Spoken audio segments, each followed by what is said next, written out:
If you do want a more traditional TV experience, you can roll up the curtains, as they say, and make the background of the screen black as well. Organizers also took a moment to celebrate the September birthdays out of the over 100 relatives of Mrs. Martha who are here today, including one who passed 12 years ago. UF health officials and area leaders are taking part in history.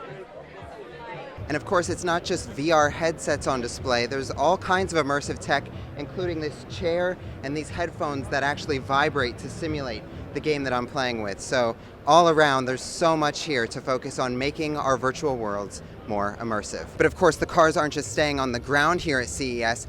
This car from Xpeng Aerot is actually a flying car, and they're getting ready to put out a modular version of a vehicle with similar tech next year in China. Thanks, Kennedy. Yes, I'm live at the Kennedy Space Center Visitor Complex, just hours ahead of NASA's third attempt to begin the Artemis program with the Artemis 1 mission. Now, on your screen now, you can see a live look at the NASA TV broadcast of the tanking operations, which began just over an hour and a half ago. Yeah, Francis Roth, you're absolutely right. This is just one of 3 fires that residents of Windsor Court have reported to me just in recent memory. And in fact, it's the second in this exact same building. Now, Gainesville fire rescue crews responded overnight to this incident. Firefighters say that no injuries were reported from the fire. In fact, they couldn't find anyone even in the apartments. Peter Buer was just one of the neighbors in a nearby unit, startled by the commotion.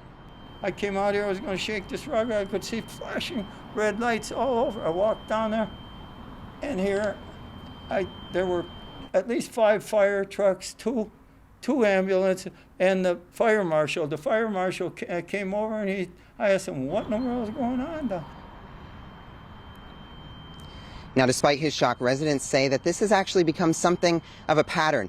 Neighbors say that at the time of the fire, the building was not occupied. Actually, you can see that the windows were boarded up behind me, and they say that people who are homeless were coming and going from this building. Now, I don't know if you can hear, but there appears to still be a smoke alarm going off in the background, and my photographer and I both noticed that it smells like smoke in the area still, but the future of this building still remains unclear.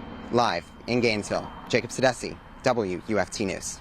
Yes, Raphael, I'm here outside of UF's Turlington Hall, where students are gathered in support of Palestine. Now, this isn't a traditional protest. Organizers instead tell me that they're hoping to educate students on the history of the conflict between Israel and Palestine. Now, as you can see behind me, security is tight. They're swiping people up and down with metal detectors and checking bags and backpacks. That comes after Monday night's vigil in support of Israel, where a false alarm caused a panic, leading students to run away from the event. But as people who are attending tonight's event tell me, they're not afraid this time. Live at the University of Florida, Jacob Sedesse, WUFT News. We're just getting set up out here. The elves are getting ready for the show to get on the road. At 5:45, we're going to have the Caribbean band play, and then at 6, the choir is going to begin singing. Then at 6:15, they're going to be ready to light this baby up. Now, there is one thing that's already going on.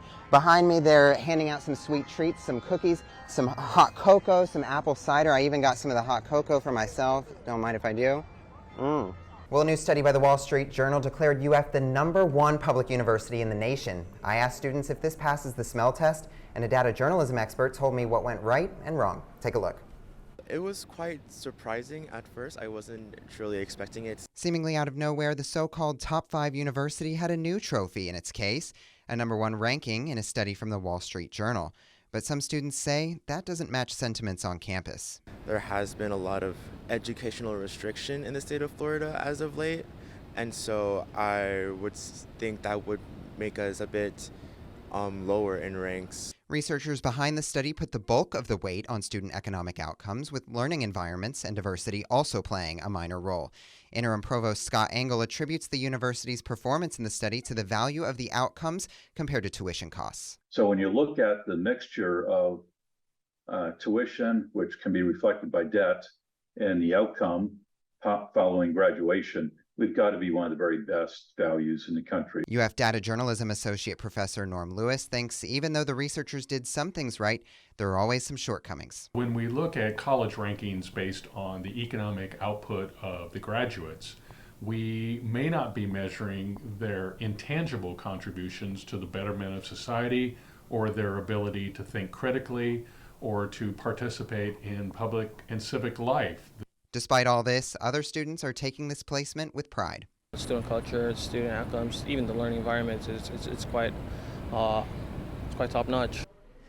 Now, Lewis did applaud surveyors for asking students their thoughts, but pointed out that surveys may not always be representative of the population. A Live Oak woman is behind bars facing charges of abusing a 10-month-old baby she was supposed to be caring for. I've got a breakdown of what she's accused of doing and heard from investigators on why they feel it's one of the worst cases they've ever seen. And I do have to warn you, this is a tough story to stomach. When Suwannee County fire crews responded to reports of a 10-month-old baby having a seizure back in January, they found the child in a condition they couldn't believe. It's definitely one of the worst cases I've ever worked. The injuries to this baby were extensive. So extensive, the child had to be treated at Wolfson's Children's Hospital in Jacksonville. Investigators found the child with bruises, and medical examination revealed broken bones and cannabis in its system. Sheriff's officials interviewed those close to the child. They say its condition has improved enough for release from the hospital, but mouth injuries will make it hard for the child to eat. Physical abuse left its spine fractured and leg injured from being yanked. The child has hematomas and even has gone blind.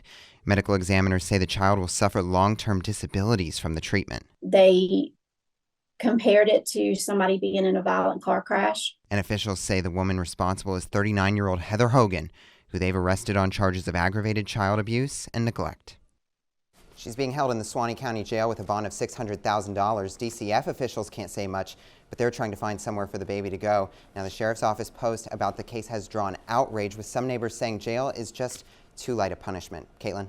That's right, I'm happy I could bring the fun today, and this story had me in gamer heaven. Gamers like myself around the world best know Grove Street Games for work on the much-discussed remakes of the classic Grand Theft Auto games, but you may not know their studios are based in Gainesville. I got to go to their offices and spend some time playing their latest game. Take a look. It's easy. Haven't you ever seen a movie?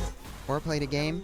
Meet Grove Street Games, where Gainesville runs deep, down to the name. Their previous office location was literally on Grove Street downtown on 2nd Street, and there's also the tie-in with the GTA games with San Andreas. There's the Grove Street. That franchise plays a big part of the company's story, too. It's perhaps how most gamers heard the name. On Grove Street. Yeah, Grove Street. I don't really understand how it could be possible to mess up a remaster for the old Grand Theft Auto games. Well, Grove Street Games has managed to do just that. The developers won't even let me tell you where their offices are, because hate for the game led to safety concerns, including a bomb threat. Does that ever weigh on your mind, or are you still able to look at the product and be like, we did this? We're proud of the work that we put out in terms of what we were asked to do. When something of that magnitude, with that level of interest comes out, people want the moon and the sun and the stars. They're all focused on their future, specifically with their work on the game Ark. But wait, what is Ark? You wake up, in your underwear on an island, and you have to survive, and you end up finding that this island has got creatures on it that are from 50 million years ago, 100 million years ago, full of dinosaurs and other stuff, really, honestly, all over the place. This holiday, they're shipping Ark Survival Ascended, a powered-up version of the original game for the newest systems. The graphics dazzled me. Yeah. But they say the sequel's even more beautiful. And did I mention it stars Vin Diesel? Is there anything you can say about Ark 2? Or? I've obviously seen far more of it than you have, and I can say that it's beautiful, and that's really probably as far as I should go. What he can say is that they have even more fun in store. I did the math once of just the overall number of human lifetimes that have been spent in the games that we have worked on, and it's just staggering. It makes me think that what we do here is very incredibly important. We just want to make sure that the most people have the best possible experiences they can have. And Ark Survival Ascended is out now if you have a Windows computer or an Xbox Series X or S, and it'll be coming to PlayStation 5 soon. I'll have an extended cut of the interview with more about their games and their history on WUFT.org. In the studio, Jacob Sedesse, WUFT News.